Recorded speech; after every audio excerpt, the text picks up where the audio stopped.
नमस्कार, मेरा नाम तेजपाल नेगी है और आप देख रहे हैं SJ TV. YouTuber Dhruv Rathee का नाम तो आपने सुना ही होगा। ये वो नाम है जिससे आज चुनाव के दौर में पूरे देश में भारतीय जनता पार्टी के माथे पर शिकन आ जाती है। आज से एक सप्ताह पहले ध्रुव राठी ने एक वीडियो अपलोड किया था अपना, जिसे उन्होंने केंद्रित रखा था प्रधानमंत्री नरेंद्र मोदी की करीबी और बचपन में ही अपने परिवार से ले लिए गए संन्यास को लेकर। उन्होंने इस वीडियो में जो बातें कही हैं प्रधानमंत्री नरेंद्र मोदी को लेकर, उन्होंने जिस तरह से तथ्य पेश किए हैं, उससे बहुत सारी बातें खुल जाती हैं और इसी का नतीजा रहा कि पिछले एक सप्ताह में इस वीडियो को देखने वालों की संख्या 2,24,220 तक पहुंच गई है। ये आंकड़ा 20 मई 2024 को रात 1:10 तक का है। तो आइए देखते हैं ध्रुव राठी का वो पूरा वीडियो चूंकि लंबा है तो उसको हमने 2 भागों में बांटा है और चलिए देखते हैं वीडियो का पहला हिस्सा और कल करेंगे इसका दूसरा हिस्सा।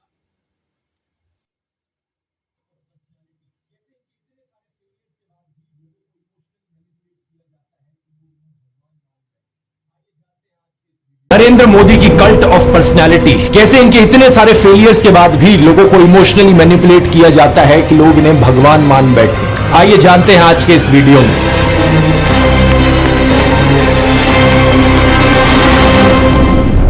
जून 2013 की बात है दोस्तों। राइटर नीलांजन मुखोपाध्याय ने एक किताब लिखी नरेंद्र मोदी के ऊपर। ये एक बायोग्राफी थी। इस किताब में लिखा गया कि कैसे नरेंद्र मोदी जब 6 साल के थे, वडनगर रेलवे स्टेशन पर गुजरात में वो चाय बेचा करते थे। ये चाय बेचने वाला किस्सा तभी से लेकर नरेंद्र मोदी की संघर्ष की कहानी का ये एक मेजर टॉकिंग पॉइंट रहा है। 2015 में जब टाइम मैगजीन ने प्रधानमंत्री मोदी का इंटरव्यू लिया तो उन्होंने बताया कि कैसे वो एक बहुत गरीब परिवार से आते थे, कैसे बचपन में वो चाय बेचा करते थे रेलवे स्टेशन पर। इनकी एग्जैक्ट लाइनें सुनिए। मैं पॉवर्टी में पैदा हुआ हूं, बचपन में मेरा पूरा बचपन पॉवर्टी में बीता है। मेरे लिए पॉवर्टी एक तरीके की पहली इंस्पिरेशन थी मेरी जिंदगी में। लेकिन कितनी सच्चाई है इन बातों में, बहुत से लोगों ने टाइम टू टाइम सवाल उठाए हैं। जैसे कि नरेंद्र मोदी के बचपन की ये फोटो देखिए। वे 1950 यानी 1950 में पैदा हुए थे। क्या उस समय किसी गरीब परिवार में पैदा हुए बच्चे के पास ऐसे कपड़े होंगे? जरा खुद ही सोचकर देखिए। सूट तक पहन रखे हैं इन्होंने अपनी बचपन की फोटोज में। मैं खुद 1994 में एक मिडिल क्लास फैमिली में पैदा हुआ हूं, लेकिन मेरी तो बचपन की ऐसी कोई फोटो नहीं मिलेगी आपको जिसमें मैंने कोई सूट पहन रखा। और नरेंद्र मोदी अपने आप को गरीब ही नहीं, बहुत गरीब परिवार का बताते हैं। इंडिया टुडे ने इनकी पुराने घर की एक फोटो पब्लिश करी थी, स्क्रीन पर देखिए। बहुत बड़ा घर नहीं है, लेकिन क्या आपको ये 1950s के किसी बहुत गरीब परिवार का घर दिखता है? परिवार में नरेंद्र मोदी के 5 भाई और 1 बहन है। 2 साल पहले नरेंद्र मोदी के छोटे भाई प्रहलाद मोदी ने कहा था कि उन 5 भाइयों में से जिसका नंबर लगता था वो मदद करने चले जाता था। उनके पिता ने पूरी जिंदगी चाय बेची, उन 5 भाइयों और 1 बहन को बड़ा किया। इसलिए नरेंद्र मोदी को चाय बेचने वाले का बेटा कहना चाहिए। ये पत्रकारों की गलती है। सब भाइयों ने चाय बेची है, मेरे पिता ने पूरी जिंदगी चाय बेची, पूरी जिंदगी। इसीलिए कहा जाए तो चाय बेचने वाले का बेटा कहना चाहिए, चाय बेचने वाला नहीं कहना चाहिए। ये पत्रकारों की गलती है। 2014 में कांग्रेस नेता अहमद पटेल ने कहा था कि नरेंद्र मोदी कभी चाय वाला नहीं थे, बल्कि वो एक कैंटीन ठेकेदार थे। अब कांग्रेस की बात पर कितना यकीन किया जाए नहीं किया जाए, लेकिन 2021 में बीजेपी ने भी ये कैंटीन वाली चीज अनइंटेंशनली एक्नॉलेज करी थी। रेलवेज मिनिस्टर अश्विनी वैष्णव ने इंस्ट्रक्ट किया ऑफिशियल्स को कि वो वडनगर रेलवे स्टेशन पर एक कैंटीन को ब्यूटीफाई करें। इंडिया टुडे के आर्टिकल में यह क्लियरली लिखा हुआ है और इसके नीचे एक फोटो भी लगी है इस टी स्टॉल / कैंटीन की जो नरेंद्र मोदी के पिता चलाया करते थे। हाल ही में लिखे गए CNN के इस आर्टिकल को देखिए। नीलांजन मुखोपाध्याय खुद कहते हैं कि मोदी की जो पॉवर्टी की कहानी है वो ग्रॉसली एग्जैजरेटेड है, यानी कि बहुत बढ़ा चढ़ाकर लोगों को बताई गई है। इतना ही नहीं, एक दूसरे आर्टिकल में नीलांजन बताते हैं कि नरेंद्र मोदी के पिता के पास इतने पैसे थे कि वो मोदी और उनके भाइयों को स्कूल भेज पाए। और स्कूल जाने का मतलब था कि वो कहीं और फुल टाइम काम नहीं कर सकते थे, बस वो स्कूल के बाद अपने पिता का हाथ बटाया करते थे। ये सब सुनकर एक बहुत बड़ा सवाल आपके मन में आएगा कि ऐसी कहानियों को क्यों बढ़ा चढ़ाकर हमें बताया जाता है। नीलांजन कहते हैं ऐसा इसलिए किया जाता है ताकि इंडियन पब्लिक को एक आइडिया बेचा जा सके। मित्रों, मैं बचपन में रेल के डिब्बे में चाय बेचता था और आज आपके सामने खड़ा हूं। कोई भी इंसान अगर समझदारी से सोचे तो वो जानता है कि इस बात से फर्क नहीं पड़ता। एक अच्छा नेता गरीब परिवार से भी आ सकता है और अमीर खानदान से भी आ सकता है, और यही चीज कही जा सकती है एक बुरे नेता या डिक्टेटर के बारे में भी। उदाहरण के तौर पे बात करें, कंबोडिया का जो डिक्टेटर था पोल पॉट, वो एक अमीर खानदान से आता था, लेकिन इटालियन डिक्टेटर बेनिटो मुसोलिनी एक गरीब परिवार में पैदा हुआ था। उसके पिता एक ब्लैक स्मिथ थे और वो बड़े गर्व के साथ इन चीजों को प्राउडली एक्सप्रेस करता था कि कैसे वो जनता के बीच से निकल कर आया है। रशियन डिक्टेटर जोसेफ स्टालिन के पिता एक मोची थे, यानी जूते बनाने वाले, और माँ एक धोबिन थी। और दुनिया का सबसे जाना माना तानाशाह हिटलर भी एक गरीब परिवार में पैदा हुआ था, लेकिन गरीब परिवार में पैदा होने का मतलब ये नहीं कि उसने गरीबों के लिए काम किया था अपने करियर में। उल्टा जानते हो क्या, हिटलर चंदा धंधा का मॉडल चलाता था अपना खुद का। उसके समय में बहुत सी क्रॉनी कैपिटलिस्ट कंपनियों ने करोड़ों का प्रॉफिट कमाया। आईजी फार्बन, डॉयचे बैंक, बीएमडब्ल्यू, कुछ गाड़ियों की कंपनीज जिनको आज आप जानते हैं और कुछ लोग इन गाड़ियों के पीछे बड़ा भागते हैं, पोर्शे, मर्सिडीज बेंज, फोल्क्सवैगन, इन सब कंपनियों ने चंदा डोनेट किया था हिटलर को अपने समय में। 2016 में बीएमडब्ल्यू ने माफी भी मांगी थी इस चीज को लेकर। इस आर्टिकल को देखिए, रिग्रेट एक्सप्रेस किया था कि वो एक समय पर हिटलर को सपोर्ट किया करते थे। इंडिया की बात करें तो हाल ही में हमने देखा इलेक्टोरल बॉन्ड स्कैम। मैंने पूरा वीडियो बनाया इस पर कि कैसे ये एक घोटाला नहीं बल्कि घोटालों का भंडार था। बहुत सी कंपनियों को इससे फायदा हुआ और आम जनता को नुकसान। पिछले 10 सालों में प्रधानमंत्री मोदी के मित्र जैसे कि गौतम अडानी भरपूर तरीके से अमीर बनते रहे और देश के 80 करोड़ गरीब लोगों को 5 किलो मुफ्त अनाज लेने पर मजबूर कर दिया गया। बेरोजगारी और महंगाई ने गरीब लोगों की कमर तोड़कर रख दी है आज के दिन। अब तो ऐसी सिचुएशन आ चुकी है कि नरेंद्र मोदी खुद को गरीब परिवार का बताते हुए जिन राहुल गांधी को एलीट वर्ग का प्रोजेक्ट करते थे, युवराज कहते थे, आज वही राहुल गांधी खुल्लम खुल्ला गरीबों को कह रहे हैं कि वो गरीबों के हैं और नरेंद्र मोदी अडानी अंबानी जैसे अमीर सेठों के हैं। अडानी को बिना मजदूरी बिना कुछ लाखों करोड़ रुपए देते हैं तो कहते हैं देखो देखो देखो विकास हो रहा है। हमने मनरेगा किया, मजदूरी के लिए पैसा दे रहे हैं और कहते हैं गरीबों की आदत बिगाड़ रहे हैं। राहुल गांधी कह रहे हैं कि जितना रुपए नरेंद्र मोदी ने अडानी को दिया है उतना रुपए वो देश के गरीब लोगों को देंगे। और मैं देश को फिर से दोहरा के कह रहा हूं, जितना पैसा नरेंद्र मोदी जी ने इनको दिया है ना, उतना ही पैसा हम हिंदुस्तान के गरीब लोगों को देने जा रहे हैं। महालक्ष्मी योजना, पहली नौकरी पक्की योजना, इन योजनाओं के माध्यम से करोड़ों लाखपति बनाएंगे। इन्होंने 22 अरबपति बनाए, हम करोड़ों लाखपति बनाए। प्रधानमंत्री मोदी इसका ज्यादा जवाब दे नहीं पाए। उल्टा उन्होंने कोशिश करी थी ये कहने की कि अडानी अंबानी एक्चुअली में कांग्रेस के साथ मिले हुए हैं। जरा ये शाहजादे कोशिश करें इस चुनाव में ये अंबानी अडानी से कितना माल उठाया है। मार्च में आई इस रिपोर्ट को देखिए, भारत में इनकम इनइक्वालिटी 100 साल में सबसे ज्यादा हो गई है। इतनी बुरी हालत अंग्रेजों के जमाने में भी नहीं होती थी। ऐसे में अगर राहुल गांधी ने संकल्प लिया कि अगले 5 सालों में वो सभी 22 करोड़ गरीब लोगों को गरीबी से निकाल देंगे तो इसमें क्या गलत किया। लेकिन पीएम मोदी इस बात पर भी तंज कसने लगे। उनके पास खुद कोई अपना विजन नहीं है। 80 करोड़ लोगों के हाथ में कटोरा पकड़ा दिया और अगले 5 सालों के लिए यही 5 किलो अनाज वाली स्कीम एक्सटेंड कर दी। ना रोजगार का कोई प्लान बताया है, ना महंगाई कंट्रोल कैसे होगी ये बताया, ना गरीबी कैसे हटेगी ये बताया। और जब राहुल गांधी ने सबके लिए रोजगार की बात करी तो प्रधानमंत्री मोदी उनका मजाक उड़ाने लग गए। कांग्रेस के शाहजादे ने अभी घोषणा की, आप भी सुनकर के हंसोगे।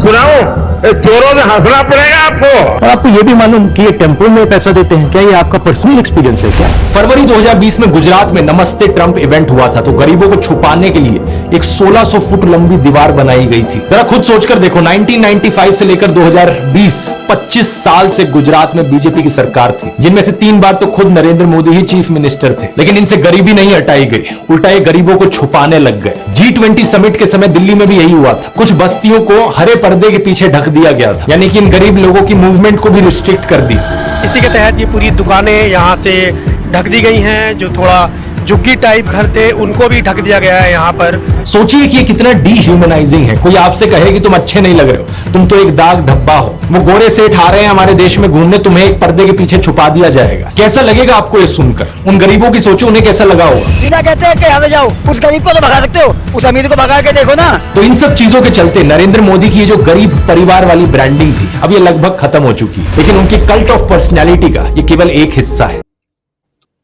तो ये थी नरेंद्र मोदी की गरीब परिवार का सदस्य होने वाली बात की ध्रुव राठी के हिसाब से सच्चाई। और अब देखते हैं इसका एक और भाग, जिसमें नरेंद्र मोदी जी ने कहा था कि मैं बचपन में अपना घर छोड़ के आ गया था, उसमें कितना दम है।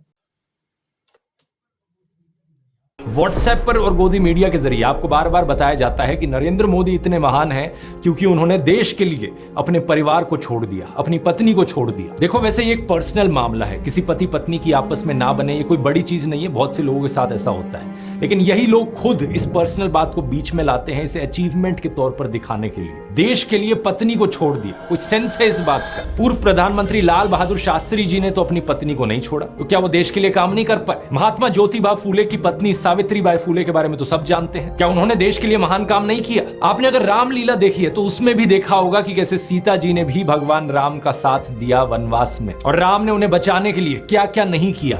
तो व्हाट्सएप यूनिवर्सिटी की एक ऐसी घटिया नारी विरोधी मानसिकता है जहां आप औरत को एक अड़चन की तरह देखते हो, जहां आप पत्नी को छोड़ देने को एक अचीवमेंट की तरह दिखाते हो, और केवल पत्नी ही नहीं बल्कि नरेंद्र मोदी के परिवार को लेकर भी व्हाट्सएप माफिया यही बात फैलाता है। अरे औरों की तो छोड़ो, नरेंद्र मोदी खुद इस बात को बार बार दोहराते रहते हैं, कहते हैं कि उन्होंने अपने परिवार को देश के लिए छोड़ दिया। मेरे देशवासियों, मैंने घर, परिवार, सब कुछ देश के लिए छोड़ा है। पंजाब केसरी अखबार ने तो उनकी चरण वंदना करते हुए उनकी तुलना भगवान बुद्ध और महावीर जैन से कर डाली। लेकिन इन लोगों से मैं पूछना चाहता हूं, कभी भगवान बुद्ध ने अपना घर छोड़कर ऐसे बयान दिए क्या? सम्माननीय आदरणीय दीदी, आदरणीय दीदी, ओ दीदी। किसी औरत को कांग्रेस का विधवा कहा, 50 करोड़ की गर्लफ्रेंड कहकर अपमानित किया, समाज में नफरत का जहर बोया। सत्ता पाने के लिए भगवान बुद्ध ने ये सब नहीं किया था, वो तो खुद एक राजकुमार थे। वो तो सत्ता को, महल को और सिंहासन को छोड़कर जंगल में गए थे, और उनके पीछे उनके माँ बाप, उनकी पत्नी यशोधरा और उनके बेटे राहुल तो राजमहल में सुविधाओं के साथ जी रहे थे। और जब बुद्ध की ज्ञान प्राप्ति हुई तो जानते हैं उन्होंने सबसे पहले क्या कहा था? oshonews.com पर ओशो के एक लेक्चर का ट्रांसक्रिप्ट दिया हुआ है। जब बुद्ध को ज्ञान प्राप्ति हुई तो पहली बात उन्होंने अपने शिष्यों से ये कही, मैं यशोधरा के पास जाना चाहता हूं, उससे बात करना चाहता हूं। यह सुनकर आनंद व्याकुल हो गए, बोले कि यह ठीक नहीं है, लोग क्या कहेंगे? बुद्ध ने कहा, मुझे उसका धन्यवाद करना है उसकी मदद के लिए, और जो मेरे साथ हुआ, जो मुझे मिला, इसका कुछ हिस्सा मुझे उसे देना है, ये उसका कर्ज है मुझ पर। और वो गए। यशोधरा ने उन्हें देखा, 12 साल का गुस्सा उनके अंदर था। वो बोली, मुझसे कहकर तो जाते, क्या मैं तुम्हें रोकती? इतना भी विश्वास नहीं था मुझ पर। बुद्ध ने माफी मांगी, ये कहा कि मैं ना समझ था, अब समझ आई तो वापस आया हूं। सुनो, कुछ अद्भुत हो गया है। मेरा पहला दायित्व तुम्हारे प्रति है, इसलिए वह अनुभव तुम्हारे साथ साझा करूंगा। यशोधरा की आंखों से आंसू झरने लगे। आप प्रधानमंत्री मोदी का इंस्टाग्राम अकाउंट देखिए जरा। प्रियंका चोपड़ा और निक जोनस की वेडिंग रिसेप्शन में गए, उन्हें बधाई दे रहे हैं। इस वीडियो को देखिए, विराट कोहली और अनुष्का शर्मा के वेडिंग रिसेप्शन पे जाकर उन्हें गुलाब दे रहे हैं। मलयालम एक्टर सुरेश गोपी की बेटी की शादी में गए। टाइम्स नाउ की एंकर नविका कुमार के बेटे की शादी में गए। मुकेश अंबानी ने हॉस्पिटल खोला तो वहां बधाई देने पहुंच गए। इस न्यूज आर्टिकल को भी देखिए, नरेंद्र मोदी ने गौतम अडानी के बेटे करण की ग्रैंड एंगेजमेंट सेरेमनी को भी अटेंड किया। तो बॉलीवुड सेलिब्रिटीज और अमीर सेठों की शादियों में जाने के लिए बहुत समय है इनके पास। हालांकि इसमें कुछ गलत नहीं है, इनकी मर्जी अगर ये जाना चाहें तो। लेकिन सवाल यहाँ पर ये, क्या केवल अपने भाइयों और परिवार को ही छोड़ना पड़ता है क्या देश के लिए? एबीसी के इस आर्टिकल को देखिए। अवनी दास रिपोर्ट करती है कि अक्टूबर 2023 में मोदी परिवार उनके भतीजे की शादी के लिए इकट्ठा हो रहा था, लेकिन एक इंसान वहां से गायब थे, नरेंद्र मोदी।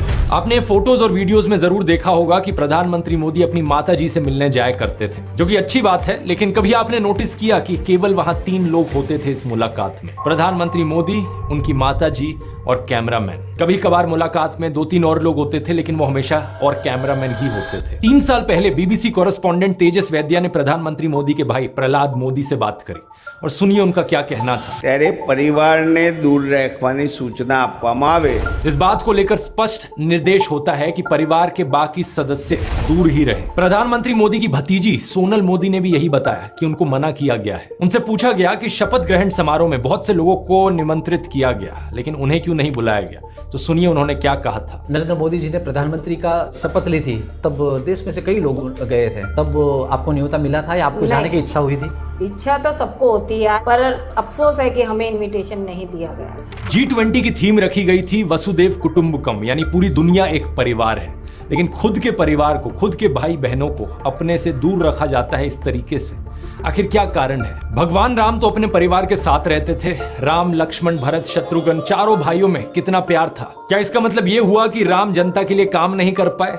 उन्होंने तो राम राज्य स्थापित किया था, जहां कोई गरीब बेरोजगार दुखी नहीं था। मैं फिर से कहूंगा, ये प्रधानमंत्री मोदी का अपना पर्सनल मैटर है। अगर वो बॉलीवुड, अडानी, अंबानी जैसे दोस्तों के साथ ताल्लुक रखना चाहते हैं और अपने परिवार के साथ नहीं, उनकी मर्जी। मुझे प्रॉब्लम इस बात से नहीं है, प्रॉब्लम इस बात से है कि इसे अचीवमेंट की तरह क्यों दिखाया जाता है कि मैंने अपना परिवार छोड़ दिया, देखो मैं कितना महान हूं। ये कोई अचीवमेंट होती है क्या? इसका साइड इफेक्ट ये हुआ है कि बहुत से हिंदू युवा ब्रेन वॉश हो गए हैं। होना ये चाहिए कि वो अच्छे से पढ़ लिख कर कुछ बने, काम धंधा करे, कुछ कमाए और अपने माँ बाप की सेवा करे। लेकिन नहीं, कुछ यूथ की क्या हालत हो गई है कि वो हाथों में तलवार लेकर मस्जिदों के सामने घूम रहे हैं। उन्हें भी अपने परिवार से, अपने माँ बाप से कोई मतलब नहीं। तो आपने देखा कि ये थे ध्रुव राठी के प्रधानमंत्री नरेंद्र मोदी के बारे में कुछ खुलासे। हालांकि ये खुलासे समय समय पर होते रहे हैं इससे पहले भी, लेकिन ध्रुव राठी ने इस वक्त जब नरेंद्र मोदी एक बार फिर से सत्ता हासिल करने के लिए पूरे देश में दौड़ धूप कर रहे हैं, ऐसे में निश्चित रूप से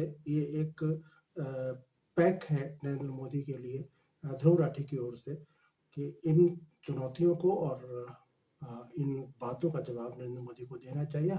हालांकि नरेंद्र मोदी के जो समर्थक हैं वो ध्रुव राठी को इस मामले में खूब गरियाते हैं, लेकिन ध्रुव राठी भी हैं जो पीछे हटने का नाम नहीं ले रहे हैं। कल देखेंगे इसी वीडियो का अगला हिस्सा, जिसमें बताया गया है कि किसी भी तानाशाह और नरेंद्र मोदी में क्या क्या समानता है। तो कल सुबह का इंतजार करें और आज लें इस रिएक्शन वीडियो का मजा। नमस्कार।